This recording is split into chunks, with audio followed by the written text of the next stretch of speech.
सभी की निगाहें नए सीज़फायर समझौते पर टिकी हुई हैं, क्योंकि अमेरिकी वज़ीर ख़ारजा एंटनी ब्लिंकन 7 अक्टूबर को इजराइल पर हुए हमले के बाद से अपनी 5वें मगरबी एशिया के दौरे को इख्तिताम करने वाले हैं।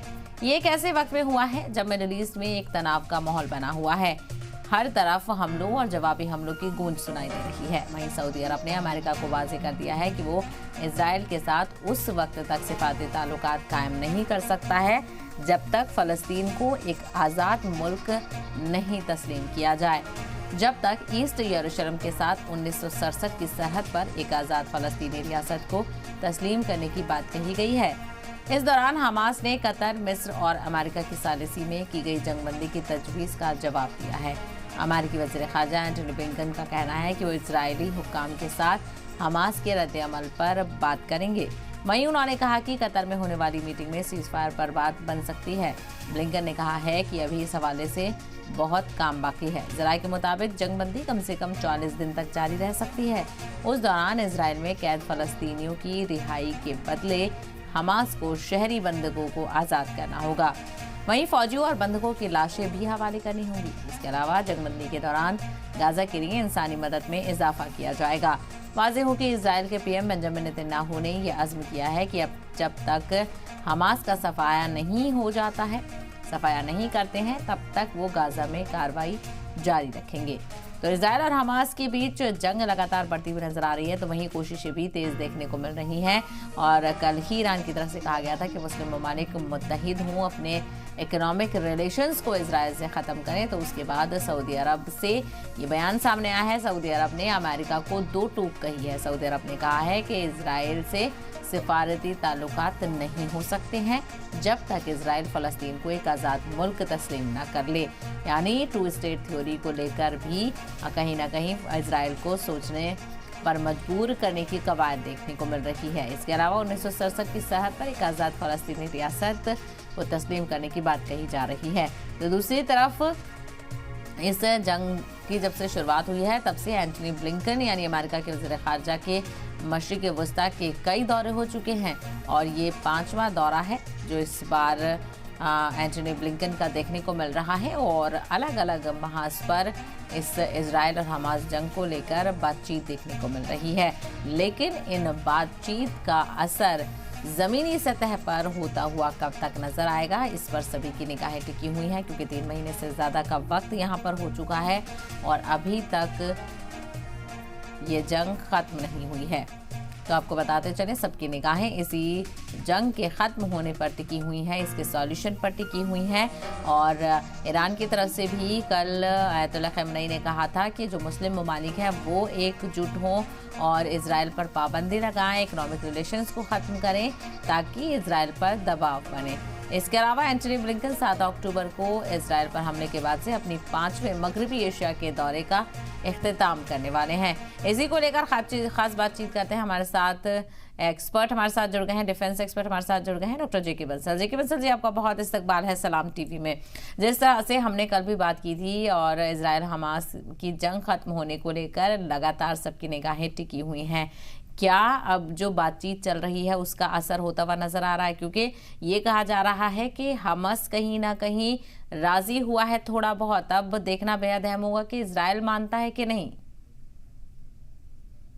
लगता है कुछ अभी सुलह हो जाए, क्योंकि जो हमास के तेवर नरम हुए हैं। हालांकि इजराइल अभी भी ये कह रहा है कि जब तक हमास का खात्मा ना हो जाए उस युद्ध को बंद नहीं करेंगे और 2 स्टेट थ्योरी को भी वो मानने को तैयार नहीं है। लेकिन अमेरिका की तरफ से भी काफी दबाव है इजराइल के ऊपर में, यूके की तरफ से भी दबाव है। यूके के जो फॉरेन मिनिस्टर हैं उन्होंने कहा है कि हम जो फिलिस्तीन को मान्यता दे देंगे अगर इजराइल नहीं मानता है, और इस चीज को वहां के प्राइम मिनिस्टर सुनक साहब ने भी ये बोला है। तो इन सब चीजों को देखते हुए दूसरा जो सऊदी अरबिया उन्होंने भी यही बात की है, तो नेतन्याहू के ऊपर में बहुत प्रेशर है और नेतन्याहू की जो जनता है इजराइल की वो भी प्रेशर डाल रही है। जो रिश्तेदार हैं बंधकों के वो कह रहे हैं कि किसी भी डील के नाते हमारे जो बंधक छूटने चाहिए। हालांकि पता ये लगा है अभी जो बंधक हैं जो 136 कहे जाते थे उनमें से करीब 80 बचे हैं, 50 के करीब वो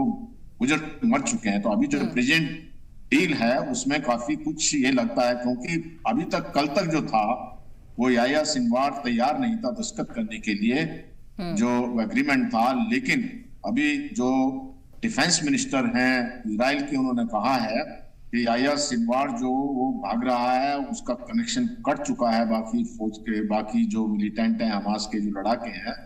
तो हो सकता है ये भी एक कारण हो कि अभी जो थोड़ा सा सॉफ्ट स्टैंड हुआ है हमास का। हालांकि हमास ये कहता है कि परमानेंट सीज फायर होना चाहिए, टू स्टेट थ्योरी होनी चाहिए, लेकिन अभी जो बात कही गई है वो ये है कि 40 दिन का युद्ध विराम हो और उसमें से जो है पहले बंधक छुड़ाए जाएं और उधर से जो है इजराइल की जो जेल में फिलिस्तीनी कैदी हैं उनको छुड़ाया जाए, उसके बाद में डेड बॉडीज और मिलिट्री के जो जवान हैं उनको छोड़ा जाए। तो इस तरह से सीज फायर हो और इमदाद जो मदद है वो चलती रहे, क्योंकि अभी जो इजराइल है वो रफा बॉर्डर तक पहुंच गया है और रफा बॉर्डर पे करीब 10 लाख लोगों का एक कैंप है जहां पे सब रिफ्यूजी जो फिलिस्तीनी रिफ्यूजी कैंप में रह रहे हैं। तो ये अभी यूएन की जो एजेंसी है, ह्यूमन एड एजेंसी, उन्होंने इस बात का अंदेशा किया है कि अगर इजराइल के अटैक इधर को होते हैं तो बहुत खतरनाक होगा। तो इन सब स्थितियों को देखते हैं अभी चारों तरफ से प्रेशर है नेतन्याहू के ऊपर में भी कि ये सीज फायर हो, 40 दिन के लिए हो और फिर परमानेंट हो जाए। तो यही इसका एक तरीका नजर आता है। जी बिल्कुल। और दूसरी तरफ सऊदी अरब को लेकर भी मैं समझना चाहूंगी, क्योंकि जिस तरह से चाहे अमेरिका से रिश्ते अब बढ़ रहे हैं और इजराइल से जो स्टेट रिलेशन है, सऊदी अरब की जो अब ये पेशरफ्त है, क्योंकि अभी तक कोई ऐसा वाज़ेह पैगाम सऊदी अरब की तरफ से नहीं आ रहा था, लेकिन अब जो दो टूक अमेरिका को कह दी है कि सिफारती ताल्लुकात नहीं बढ़ाए जाएंगे और आज़ाद मुल्क फ़लस्तीन को तस्लीम करना होगा, तो यहाँ पर सऊदी अरब की तरफ से ये जो चीजें सामने आई हैं उसका कितना असर होने की उम्मीद जाहिर की जा सकती है? उसकी उम्मीद काफी है, क्योंकि अभी सऊदी अरबिया की पोजीशन स्ट्रॉन्ग है और अमेरिका का जो वर्चस्व है, जो उनकी पोजीशन थोड़ी कमजोर होती जा रही है मिडिल ईस्ट में। तो अभी अमेरिका चाहता है कि जो फ्रेंडली कंट्रीज हैं जैसे यूएई है, सऊदी अरबिया, बहरीन, कतर, इनके साथ मिलकर के चले, जिससे कि वो ईरान को काउंटर कर सके। तो सऊदी अरबिया का जो कहना है कि टू स्टेट थ्योरी होनी चाहिए, तो अभी इसको मानने का काफी चांस है और मानने का चांस खासकर अमेरिका की तरफ से है। अमेरिका प्रेशर कर देगा अभी इजराइल के पास में। जैसे आज ही बिल क्लिंटन पहुंचे हैं इजराइल, तो वो इजराइल के प्राइम मिनिस्टर को जो है नेतन्याहू पे प्रेशर डालेंगे और जब वो प्रेशर डालेंगे, उधर से यूके का प्रेशर है, और जब नेतन्याहू को ये लगेगा कि अमेरिका भी अपना हाथ खींचता जा रहा है, तो अब इजराइल जो नेतन्याहू को मानना पड़ेगा। नेतन्याहू के अपने देश के अंदर में जो उनका आवाम है वो भी इस चीज को चाहती है कि युद्ध विराम हो और बंदूकों को छुड़ाया जाए। तो इन चीजों को देखते हुए जो सऊदी अरेबिया का जो इस समय प्रेशर है वो काफी मायने रखता है। जो दो स्टेट थ्योरी की बात की है, तो इसके चांसेस हैं कि अभी उस तरफ बात बढ़े, लेकिन उसमें थोड़ा समय लगेगा। जो एंटनी ब्लिंकन ने भी कहा है कि अभी बहुत कुछ काम करना बाकी है। तो इनिशियल तो सबसे पहले ये है कि युद्ध विराम हो और आगे की जो बंधक छुड़ाए जाएं, इनको इमदाद पहुंचे और जो फ्री आवाजाही हो, फिलिस्तीन जो है गाजा के अंदर में आ जा सके, उनको अपना घर मिले। इस तरह से फिर बाद में जो दो स्टेट की थ्योरी है उसमें हो सकता है समय लगेगा, लेकिन जो सऊदी अरबिया ने क्लियर कर दिया है, जो 7 अक्टूबर का अटैक था उससे पहले सऊदी अरेबिया और इजराइल के डिप्लोमेटिक रिलेशन शुरू हो गए थे, जो कि होल्ड पर रख दिए गए थे। तो सऊदी अरेबिया ने बिल्कुल क्लियर कर दिया है कि वो तभी कोई रिलेशंस या अपने डिप्लोमेटिक रिलेशंस रखेंगे इजराइल के साथ में जब ये टू स्टेट थ्योरी को मानने को स्वीकार करेंगे। तो इसमें काफी दम लगता है। जी बिल्कुल, और ये बड़ी शर्त है, क्योंकि जिस तरह से टू स्टेट थ्योरी को इजराइल लगातार नजरअंदाज करता हुआ नजर आ रहा है और जो उसकी तमाम तर वजह है उनको लेकर भी चर्चा की जा रही है। लेकिन अब अमेरिका के जो वजीर खारजा हैं एंटनी ब्लिंकन, वो भी लगातार दौरे कर रहे हैं। अमेरिका को भी समझ आ रहा है कि कहीं ना कहीं एक तरफ इस जंग को हल्का तो करना ही होगा, पूरी तौर पर ही ना सही एकदम से, लेकिन धीरे धीरे इस पर रोक लगानी बेहद जरूरी है, क्योंकि अमेरिका भी कई महाज पर ऐसा लग रहा है अब निशाना बन रहा है। बिल्कुल ठीक कहा आपने, अमेरिका निशाना बन रहा है और अमेरिका को बहुत हैवी डिप्लॉयमेंट करना पड़ रहा है, जिसको कि हुथियों पर भी अटैक करना करने के लिए अमेरिका अपनी तैयारी अब करता रहा है। उसमें 80% कहता है हमने उनको ध्वस्त कर दिया, फिर भी हुतियों का हौसला कमजोर नहीं हुआ है। उन्होंने अभी भी जो अमेरिका और यूके के जहाज हैं उन पर आक्रमण किया है, तो एक बहुत बड़ा प्रेशर है। और सबसे बड़ी बात और भी हो गई है, जो ब्रिक नेशंस हैं जिसमें Russia, China, India, south Africa और ब्राजील, ये भी इस चीज के अगेंस्ट हैं। यूएन में कहा है कि अमेरिका को अब कोई अधिकार नहीं है यमन के ऊपर में अटैक करने का। और इसके अलावा ब्रिक के जो कुछ कंट्री है जिसमें चाइना है और रशिया, उन्होंने अपने युद्धपोत भेज दिए हिंद महासागर में। हिंदुस्तान ने भी अपने युद्धपोत भेजे हैं, लेकिन हिंदुस्तान जो है वो अपने जो सोमालिया के जो पायरेट्स हैं उनसे बचाने के लिए भेज रहा है, किसी तरह के अभी विवाद में नहीं फंस रहा है। तो इस तरह के जो प्रेशर अमेरिका के ऊपर काफी है। उधर अमेरिका जो है वो यूक्रेन और रूस वार में भी फंसा हुआ है, वो भी बहुत एस्केलेट होता जा रहा है। इधर चाइना के साथ में है। चाइना अभी जो कहता है कि जापान और चाइना की खींचातानी चल रही है, उनके जो कुछ द्वीप है उन पर कब्जा करने की बात चल रही है। तो चारों तरफ अमेरिका फंसा हुआ है और इन चीजों को देखते हुए अमेरिका के लिए पॉसिबल नहीं है कि हर तरफ ये बढ़े। और इसके अलावा अभी अमेरिका ने $17 बिलियन का एक पैकेज जो इजराइल के लिए मंजूर किया था स्टैंड लोन के लिए, उसको वहां की कांग्रेस ने खारिज कर दिया है। उन्होंने कहा हम स्टैंड लोन पैकेज नहीं करेंगे, ये पैकेज जो है यूक्रेन के साथ किया जाए। तो इस तरह से अमेरिका का जो एडमिनिस्ट्रेशन है, बाइडेन एडमिनिस्ट्रेशन, उनके ऊपर काफी दबाव है।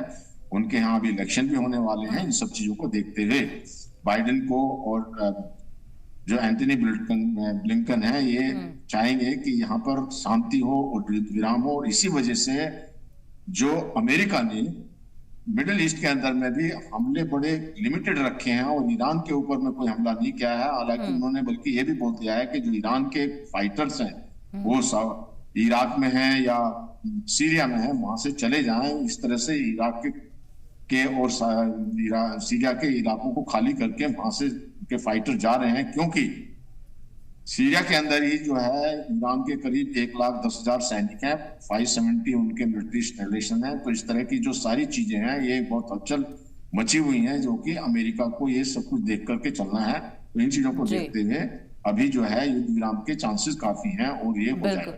बिल्कुल कहीं ना कहीं। और जिस तरह से चीज़ें देखने को मिल रही हैं, क्योंकि कई सारे ममालिक ऐसे हैं जहां पर इलेक्शन होने हैं, या और खुद इजराइल के जो पीएम है बेंजामिन नेतन्याहू, उन्हें भी कहीं ना कहीं इलेक्शन में मुकाबला करना है। और जिस तरह से क्रिटिसिज्म वो फेस कर रहे हैं, उसका जो दबाव है वो अब यहाँ पर उन्हें लेना ही पड़ेगा, क्योंकि वो अज़्म तो दिखा चुके हैं कि जंग तब तक खत्म नहीं होगी जब तक हमास का खात्मा नहीं हो सकता। लेकिन ये भी अब समझ में आ रहा है कि हमास का खात्मा ऐसे पॉसिबल नहीं है, क्योंकि बड़े पैमानों पे आम शहरी यहाँ पर तबाह हो रहे हैं। बिल्कुल ठीक कहा आपने, लेकिन इजराइल भी बहुत एक अजीब सी स्थिति में है, डिफिकल्ट सिचुएशन में है। अगर ये सीज फायर हो गई और 2 स्टेट थ्योरी और जो लड़ाई परमानेंट बंद होगी, हमास वहां पे रहा तो फिर हमास दोबारा रिग्रुप हो जाएगा। जब दोबारा रिग्रुप होगा हमास, तो फिर इजराइल के ऊपर में अटैक करेगा। तो खतरा तो इजराइल को है, और हमास जो है वो गाजा को छोड़ने को तैयार नहीं है। और ना ही ये बात कभी किसी सऊदी अरबिया ने जो या कतर ने या इजिप्ट ने कहा है कि वो हमास वहां से छोड़कर जाए। हालांकि जो हमास के फाउंडर का बेटा है हसन, मोसाब हसन, उसने कहा है कि हमास को वहां से छोड़ के चला जाना चाहिए, लेकिन हमास कभी छोड़ेगा नहीं। और हमास जब तक नहीं छोड़ेगा तो उनकी जो विचारधारा है वो लड़ाई झगड़े की है। और हमास की जो विचारधारा वो ये है कि इजराइल को खत्म किया जाए और वहां पे जो सरिया कानून हो, इस्लामिक राज्य रहे। उनकी तो सोच बल्कि यह है कि पूरे वर्ल्ड में इस्लामिक राज्य हो या उस तरह की चीज है। तो जो बहुत ही एक्सट्रीम और विचार हैं हमास के, तो हमास को हैंडल करना मुझे लगता है कि लॉन्ग टर्म में बहुत डिफिकल्ट है। और फिर बात ये रहेगी, अगर अभी लड़ाई बंद हो भी जाती और दोबारा अगर हमास ने कोई हिमाकत की तो लड़ाई दोबारा शुरू हो जाएगी। तो इजराइल अगर मान भी जाता है और इजराइल उसको फॉलो भी करेगा, क्योंकि इजराइल के ऊपर में एक प्रेशर है अमेरिका का, यूके का और सऊदी अरबिया का। तो ये सब कुछ देखते हुए और अपनी जनता का, लेकिन जो हमास के ऊपर किसी का प्रेशर है, हमास को ईरान प्रेशर करता नहीं है हमास को, जो ईरान तो उल्टा उकसाता है। और जितनी भी ये ऐसी ऑर्गेनाइजेशन होती है, इनके अंदर कोई डिसिप्लिन नहीं होता, किसी चीज को, कायदे कानून को मानते नहीं है। हालांकि जो है अभी लेकिन सबसे बड़ी बात यह है कि किसी भी इंटरनेशनल एजेंसी ने जो मजम्मत नहीं की इस चीज की, जो हमास ने 7 अक्टूबर को किया, 1200 लोग मार दिए, 250 को वो कैदी करके ले गए, और जिस तरह का उनका व्यवहार था, तो इन चीजों को देखते हुए हमास अगर खुद संभलता है तो ठीक है, नहीं तो हो सकता है दोबारा, अब जो इजराइल ने अगर खाली कर दिया गाजा और 2 स्टेट थ्योरी की बात को चलने भी लगे आ गया, और ये सीज फायर बंद भी हो गया और परमानेंट लड़ाई भी बंद होगी, लेकिन अब जो है इजराइल चुकन्ना रहेगा, वो एक्टिविटी पे नजर रखेगा। अगर हमास कोई एक्टिविटी करता है, या हो सकता है उस समय वो एक कंडीशन रख दें कि हमास के हाथों से यहाँ का एडमिनिस्ट्रेशन नहीं रहना चाहिए और हमास को छोड़ के जाना चाहिए। अगर ये चीजें मंजूर हो जाती हैं, उसके लिए हो सकता है इजराइल भी एक कंडीशन रख सकता है, और अगर नहीं रखता और हमास वहां पर रहा, तो उसके ऊपर नजर तो रखनी पड़ेगी। और दोबारा हमास ने अगर कोई हिमाकत दी, तो इस चीज को देखते हुए फिर जो इंटरनेशनल कम्युनिटी है, जो बाकी मुआलिक हैं, वो भी हमास के अगेंस्ट में हो जाएंगे, और इसमें ईरान के ऊपर भी इसका बहुत बुरा असर पड़ेगा अगर वो ईरान जो है हमास को समर्थन देता रहता है। बल्कि कहने की बात तो यहाँ तक है कि जो ईरान है, जो मिलिशिया ग्रुप उन्होंने हिजबुल्लाह, हमास, हूथी और कताइब हिजबुल्लाह खड़े किए हुए हैं, इन लोगों में कुछ हद तक वो ईरान की बात मानते हैं, बाकी ये मानते भी नहीं, ये अपने लोगों की बात नहीं मानते। तो आखिरकार जो एक्सट्रीमिस्ट होते हैं वो किसी की बात मानते नहीं है, और अल्टीमेटली जो इनको खड़ा करता है, जो इनका आका होता है, उसको बाद में तंग करते हैं। बिल्कुल, ऐसे में देखना बेहद अहम होगा कि आखिर इस पर जंग पर ब्रेक कब लगता है, और जो पूरे खदशात हैं, हालांकि एक अल्टीमेट सॉल्यूशन की बात की जा रही है, लेकिन जितना पेचीदा ये मामला है उसमें कहीं ना कहीं खासा वक्त लग सकता है। जी के बंसल जी, आपको बहुत शुक्रिया अपना कीमती वक्त देने के लिए और इस हवाले से तफसील से बातचीत करने